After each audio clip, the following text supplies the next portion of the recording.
Números 13. E o Senhor disse a Moisés: Envie alguns homens em missão de reconhecimento à terra de Canaã, terra que dou aos israelitas.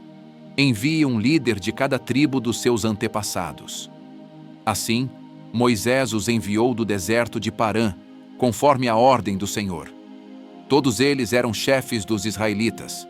São estes os seus nomes: da tribo de Ruben, Samua, filho de Zacur; da tribo de Simeão, Safate, filho de Ori; da tribo de Judá, Calebe, filho de Jefoné; da tribo de Issacar, Gigeal, filho de José; da tribo de Efraim, Oséias, filho de Num; da tribo de Benjamim, Paute, filho de Rafu; da tribo de Zebulon, Gadiel, filho de Sodi; da tribo de José, isto é, da tribo de Manassés, Gade, filho de Suzi; da tribo de Dan, Amiel, filho de Gemali; da tribo de Aser, Setur, filho de Micael; da tribo de Naphtali, Nabi, filho de Vofsi; da tribo de Gade, Guel, filho de Maqui. São esses os nomes dos homens que Moisés enviou em missão de reconhecimento do território. A Oséias, filho de Num, Moisés deu o nome de Josué.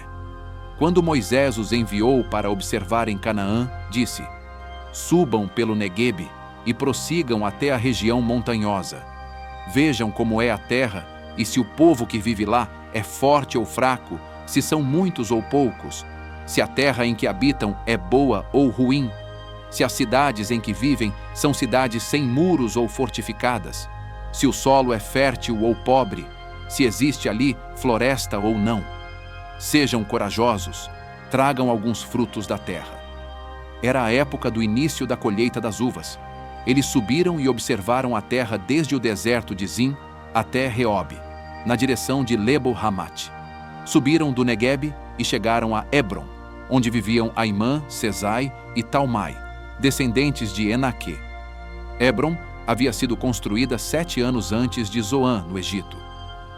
Quando chegaram ao vale de Escol, cortaram um ramo do qual pendia um único cacho de uvas. 2 deles carregaram o cacho pendurado numa vara. Colheram também romãs e figos. Aquele lugar foi chamado Vale de Escol por causa do cacho de uvas que os israelitas cortaram ali. Ao fim de 40 dias, eles voltaram da missão de reconhecimento daquela terra. Eles então retornaram a Moisés e a Arão e a toda a comunidade de Israel em Cádiz, no deserto de Parã, onde prestaram relatório a eles e a toda a comunidade de Israel, e lhes mostraram os frutos da terra. E deram o seguinte relatório a Moisés: Entramos na terra a qual você nos enviou, onde manam leite e mel. Aqui estão alguns frutos dela. Mas o povo que lá vive é poderoso, e as cidades são fortificadas e muito grandes. Também vimos descendentes de Enaque. Os amalequitas vivem no Neguebe. Os hititas, os jebuseus e os amorreus vivem na região montanhosa. Os cananeus vivem perto do mar e junto ao Jordão. Então, Calebe fez o povo calar-se perante Moisés e disse: Subamos e tomemos posse da terra. É certo que venceremos. Mas os homens que tinham ido com ele disseram: Não podemos atacar aquele povo, é mais forte do que nós. E espalharam entre os israelitas um relatório negativo acerca daquela terra. Disseram: A terra para a qual fomos em missão de reconhecimento devora os que nela vivem. Todos os que vimos são de grande estatura.